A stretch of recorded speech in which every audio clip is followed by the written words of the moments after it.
2,9 bi, o São Paulo, quinto, 2,2 bi, o Internacional, sexto, com 2,1 bi. São esses os 6 clubes mais valiosos do futebol brasileiro.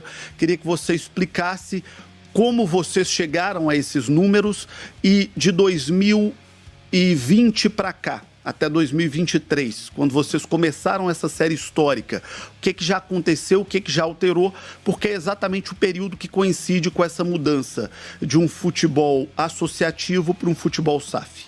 Vamos lá. Qual é a diferença de um valuation de um clube para um ranking financeiro de receitas e dívidas? O ranking financeiro, ele pega o momento. Se eu vendi um jogador, se eu fui campeão, se eu fui rebaixado. Então, é um efeito imediato. Eu tive uma premiação de um campeonato, né?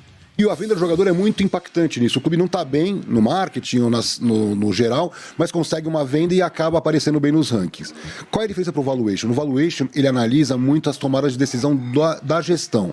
É o modelo de gestão. Então, por exemplo, pega o Atlético Paranaense, vale muito. Por quê? Tem pouca torcida em relação ao Flamengo, ao Palmeiras, mas tem um ativo valiosíssimo, que é o seu estádio.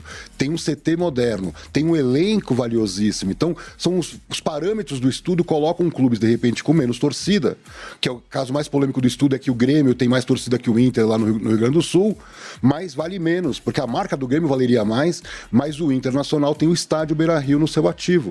Já o Grêmio optou por não tê-lo até o final do contrato com a OAS. Então, é uma decisão de gestão.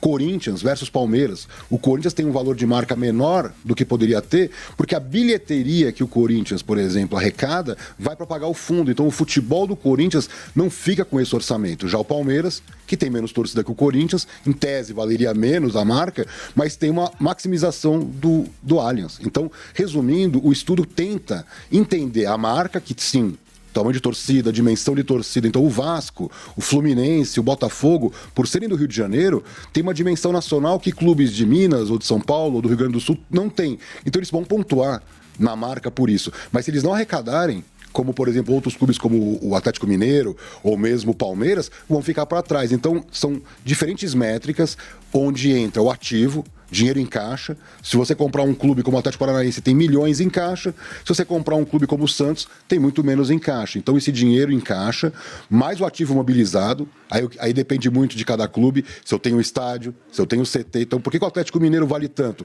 Porque ele tinha um shopping e agora ele tem a MRV Arena. Outros clubes estão jogando em estádios que não são seus, como é o caso do Flamengo. Então, o Flamengo valeria mais se tivesse um estádio próprio, mas foi uma decisão de gestão de jogar no Maracanã sem poder registrá-lo no ativo. Então, resumidamente, seria assim que a gente analisa as variáveis para chegar no número. E aonde entra o fator dívida nesse estudo? Muito bem. O estudo ele tem esse valor bruto, onde o Flamengo aparece com 4,5 bi, e nós descontamos a dívida operacional, porque considerando que a fiscal está negociada no Profut, já tem um orçamento do clube pagando essa dívida, então ela vai zerar. Então, para o investidor, não interessa se preocupar com a dívida fiscal que está negociada, e sim com as dívidas operacionais. E aí tem uma diferença, o Flamengo quase não tem dívidas operacionais. E outros clubes como o Corinthians, o Atlético Mineiro, tem. O próprio Atlético Mineiro, no nosso estudo do ano passado, apareceu com 3,1 bi, e foi divulgado que a SAF foi avaliada em 2,1 bi, que é exatamente o valor líquido que nós apresentamos no estudo do ano passado. Então, tem muita ciência, mas é obviamente que, por exemplo, Curitiba foi vendido por mais do que está no valuation. Por quê? O estádio que está registrado no imobilizado não é o valor lá, merece ser estudado até academicamente, porque eles trabalharam com tripé, que foi a maximização de receitas, que o Flamengo trabalhava muito mal suas receitas, não tinha nem sócio torcedor, chegava a jogar em Volta Redonda por uma receita ínfima, enquanto o Maracanã estava em reforma, que a situação do Flamengo era terrível. Às vezes pagava para jogar, né? Muitas vezes pagava para jogar. Então o Flamengo na parte de receitas cresceu muito, pode crescer muito mais, está muito distante, vamos dizer assim, mas está muito melhor do que há 10, 15 anos. A outra questão, o controle orçamentário, que era uma peça de ficção, né? O balanço do Flamengo nunca fechava no azul. E, finalmente, redução de dívida. As pessoas não entendem muito bem por que é tão importante reduzir dívida. A dívida corrói a lucratividade da operação. Então, se você está muito endividado, você vai canalizar muito mais dinheiro para as dívidas do que para a operação. E isso está acontecendo com as SAFs.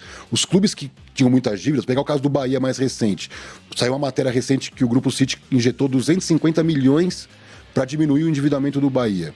Esse dinheiro poderia ter sido investido em marketing, em contratações, em salários. Então é um exemplo. O Botafogo passou pelo mesmo, o Cruzeiro passou pelo mesmo. Então o Flamengo tem conseguido crescer porque reduziu o endividamento. Ele para de ter passivos enormes e começa a ter ativos mais valiosos. Então ele fez o CT e hoje é um dos maiores vendedores de atletas do Brasil. Ele tem uma marca que é a que mais vale. O elenco, que nós temos uma parceria com o Football Benchmark da Europa, a diferença do elenco do Flamengo para o segundo colocado, que é o Palmeiras, é tão grande que isso explica também o sucesso deles, mesmo não tendo um ativo tão valioso como é o caso de não ter um estádio no seu ativo.